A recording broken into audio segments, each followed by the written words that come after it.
போது நிறைய பேருக்கு இருக்கிற பிரச்சனை என்னன்னா சைடு வந்து தெரியுதுங்க, எவ்வளவு இழுத்து விட்டாலும் சைடு வந்து கவரே ஆக மாட்டேங்குது.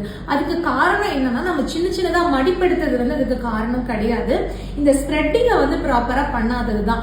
இப்ப நீங்க அதுவும் ஒன்ஸ் வந்து இப்படி வச்சுட்டு அயன் பண்ணிட்டீங்கன்னா அது அப்படியே ஃபிக்ஸ் ஆயிரும். இப்ப நான் ஒருவேளை இந்த மாதிரி சின்னதா எனக்கு தெரியல, நான் ஏதோ ஒரு அளவுல இப்படி குட்டியா வச்சு அயன் பண்ணிட்டேன் அப்படின்னா கண்டிப்பா இந்த சாரி இப்படியே தான் நிற்கும். நான் எத்தனை முறை இழுத்து விட்டாலும் இது திருப்பி அதோட டைரக்ஷனுக்கு வந்துடும். அப்ப எல்லா அந்த சாரி நான் கட்டி இருக்கிற வரைக்குமே எனக்கு சைடு வந்து தெரிஞ்சுக்கிட்டே தான் இருக்கும். அப்ப நான் என்ன மிஸ்டேக் பண்ணியிருக்கேன் அப்படின்னா இந்த ஸ்ப்ரெட்டிங்ல தான் வந்து மிஸ்டேக் பண்ணியிருக்கேன். நான் வந்து அதை அயன் பண்ணும் போதே என்ன பண்ணிருக்கணும்னா என்னோட சைஸுக்கு கரெக்டா எவ்வளவு நான் ஸ்ப்ரெட் பண்ணணும், ஏன்னா ஒருத்தருக்கும் அது மாறும். ஸோ என்னோட சைஸுக்கு எனக்கு எவ்வளவு ஸ்ப்ரெட்டிங் இந்த மாதிரி வச்சு நான் ஒருவேளை அயன் பண்ணி இருந்தேன்னா இந்த சாரியை நான் வந்து கலட்டுற வரைக்கும் இது இப்படியே தான் நிற்கும். எனக்கு இழுத்து விடணுங்கிற அவசியமும் இருக்காது, இங்க பின் பண்ணி லாக் பண்ணணும் அப்படிங்கிற அவசியமும் இருக்காது. ஸோ இது ஸ்ப்ரெட்டிங் தான் நம்ம ரொம்ப கவனமா பார்க்கணும்.